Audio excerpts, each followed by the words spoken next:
So hello everyone, welcome to my channel Smart Science by Raj. So today we are going to start chapter 17, Water, a precious resource.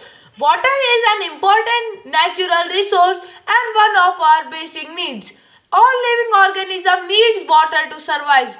Availability of water in nature. About 70% of Earth's surface is covered with water and it is for the reason the earth looks blue when seen from space. Because of the blue appearance, earth is called the blue planet. About 97.5 of the available water on the earth is present in seas and oceans. This water is salty and cannot be used for drinking. On the remaining 2.5 and 1.7% of water is found in frozen form in glaciers only. Only 0.8% of fresh water is fit for human consumption. Water cycle. The continuous circulation of water from the earth to the atmosphere and back again to the earth is called water cycle. Due to heating, water changes into water vapor. This process is called evaporation. Water vapor rises high up in the air and cools down to form tiny droplets of water. This process is called condensation. The process of falling down of rain is called precipitation. Sources of water. Rainwater. It is the main source of water on the earth. It is the purest form of water but gets polluted with dust particles and dissolved gases. It falls down from the earth.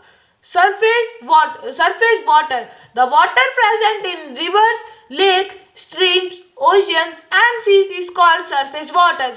Groundwater. Water which is present in ground is called groundwater. The level of groundwater at a given place is called water table.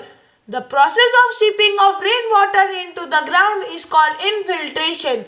The underground water comes out of the surface with pressure from any weak point on the earth's surface in the form of spring. It is called spring water. As you know, we can conserve water in following ways. We should close a running tap when not in use.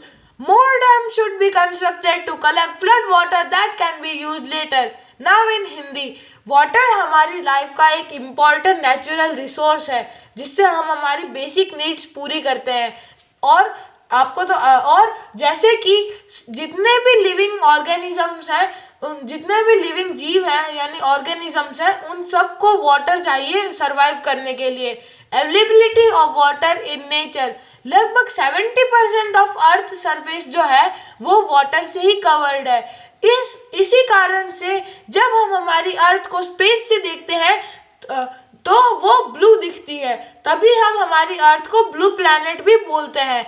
लगभग 97.5 of available water on the earth is present in seas and oceans. लगभग 97.5% water जो है हमारी अर्थ के ऊपर seize और oceans के अंदर अवेलेबल है. लेकिन ये वाटर जो है सॉल्टी है यानी हम इसे ड्रिंकिंग के लिए यूज नहीं कर सकते हैं.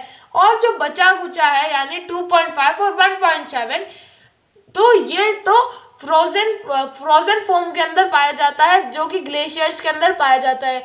ओनली हमारे पास 0.8% फ्रेश वाटर है जो कि ह्यूमन कंज्यूम कर सकता है. Water cycle. जब the continuous circulation of water from the earth to the atmosphere and back again to the earth is called water cycle.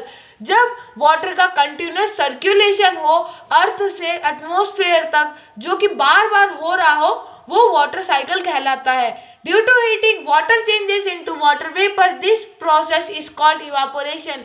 यानी जब वाटर सीज और ओशियंस के अंदर होता है तो सूरज की धूप के कारण वो वाटर हीट होता है और हीट से वो वाटर वेपर के अंदर बदल करके हवा में चला जाता है, राइज अप हो जाता है, जिसे ये प्रोसेस इवापोरेशन कहलाता है.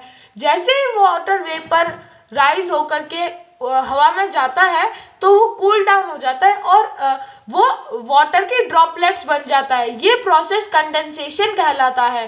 The process of falling down of rain is called precipitation. यानी जब आसमान से बारिश आती है, तो इस प्रोसेस को हम प्रेसिपिटेशन बोलते हैं। Sources of water, rain water he main source of water हम कह सकते हैं, यानी मेन सोर्स ऑफ वाटर है अर्थ के ऊपर, और ये सबसे प्योरेस्ट फॉर्म के अंदर अवेलेबल होता है। लेकिन जब ये आता है तो डस्ट पार्टिकल्स और कुछ गैसेस के अंदर डिसॉल्व होकर के ये कभी कभार पॉल्यूट भी हो जाता है। Surface water, the water present in rivers, lakes, streams, oceans and seas is called surface water. जो पानी रिवर्स, लेक्स, स्ट्रीम्स, ओशंस और सीज के अंदर पाया जाता है वो सरफेस वाटर कहलाता है। ग्राउंड वाटर जो कि ग्राउंड के अंदर प्रेजेंट हो। The level of underground water at a given place is called water table. जब किसी गिवन प्लेस के ऊपर किसी अंडरग्राउंड वाटर का लेवल हो तो वह वाटर टेबल कहलाता है। The process of shipping of rain water into the ground is called infiltration. Ground के अंदर रेन वाटर को सीप करना, ये प्रोसेस इनफिल्ट्रेशन कहलाता है। The underground water comes out of the surface with pressure from any weak point on the earth's surface in the form of spring. It is called spring water. जब underground water बहुत ही ज़्यादा pressure के साथ किसी weak point से निकलता हो तो वह स्प्रिंग वाटर कहलाता है।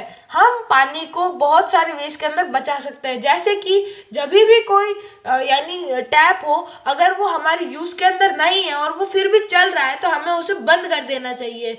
और ज़्यादा से ज़्यादा डैम्स कंस्ट्रक्ट होने चाहिए ताकि जब फ्लड यानी बाढ़ आए तो हम उस पानी को सेव कर सके और बाद में हम एग्रीकल्चर के अंदर बाद में लेटर यूज़ कर सके। If you like the video so please subscribe my channel.